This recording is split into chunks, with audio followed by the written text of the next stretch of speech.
By the way, one question that might come up is that of prohibition. Would Roosevelt have championed or supported prohibition?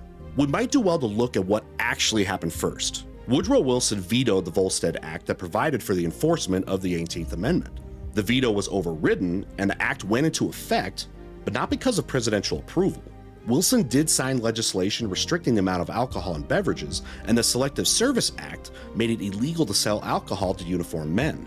One of the reasons for this was to preserve grain for the war effort. In the 1916 presidential election, neither Wilson nor Charles Evan Hughes had much of anything to say about the idea of prohibition. It simply wasn't a major issue until the war started. One could then ask if Roosevelt would have done anything differently.